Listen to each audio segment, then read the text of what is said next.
ಇದು ನಮ್ಮ ಮಿತ್ರತ್ವ, ಪರಸ್ಪರ ಗೌರವ, ಪರಸ್ಪರ ಪ್ರೀತಿ, ಪರಸ್ಪರ ವಿಶ್ವಾಸದ ಮೇಲೆ ನಿಂತಿದೆ. ಇಲ್ಲಿ ಯಾರೂ ಮೇಲಿಲ್ಲ, ಯಾರೂ ಕೀಳಿಲ್ಲ.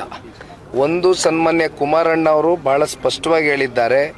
ಇತ್ತೀಚೆಗೆ 16ನೇ ತಾರೀಕು JP ಭವನದ ಪಕ್ಷದ ಕಚೇರಿಯಲ್ಲಿ ಬಹಿರಂಗವಾಗಿ ಮಾಧ್ಯಮದ ಮೂಲಕವಾಗಿ ಓಪನ್ ಆಗಿ ಹೇಳಿದ್ದಾರೆ, ನಮ್ಮ ಪಕ್ಷದ ಅಭ್ಯರ್ಥಿಗಳು ಮುಂದಿನ ವಿಧಾನಸಭಾ ಸಾರ್ವತ್ರಿಕ ಚುನಾವಣೆ ಇರಲಿ, ಯಾವುದೇ ಸ್ಥಳೀಯ ಚುನಾವಣೆಗಳು ಇರಲಿ, ಸ್ಥಳೀಯ ಚುನಾವಣೆ ಬಗ್ಗೆ ಆಮೇಲೆ ಚರ್ಚೆ ಮಾಡೋಣ, ನಮ್ಮ ಅಭ್ಯರ್ಥಿಗಳು ಎಷ್ಟು ಸ್ಪೀಡಾಗಿ ಆಯಾ ಕ್ಷೇತ್ರದಲ್ಲಿ ಜನಗಳ ಜೊತೆ ಸಂಪರ್ಕವನ್ನು ಹೊಂದ್ಕೊಳ್ತಕ್ಕಂಥ ಕೆಲಸ ಮಾಡ್ತಾರೆ.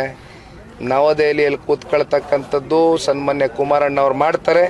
ಕೇಂದ್ರದ BJPಯ ನಾಯಕರ ಜೊತೆ ಕೂತು ಚರ್ಚೆ ಮಾಡಿ ನಮ್ಮ ಅಭ್ಯರ್ಥಿಗಳಿಗೆ ಅವ್ರು ಯಾವ ರೀತಿ ಸಕಾರಾತ್ಮಕವಾಗಿ ಸ್ಪಂದಿಸ್ತಾರೆ ಜನತೆ ಜೊತೆನಲ್ಲಿ, ಅಕಾರ್ಡಿಂಗ್ಲಿ ನಾವು ಸೀಟ್ ಹಂಚಿಕೆ ವಿಚಾರವಾಗಿ ಮುಂದಿನ ದಿನಗಳಲ್ಲಿ ಕೂತ್ಕೊಂಡು ಚರ್ಚೆ ಮಾಡ್ತೀವಿ. It is too early. ಸರಿ.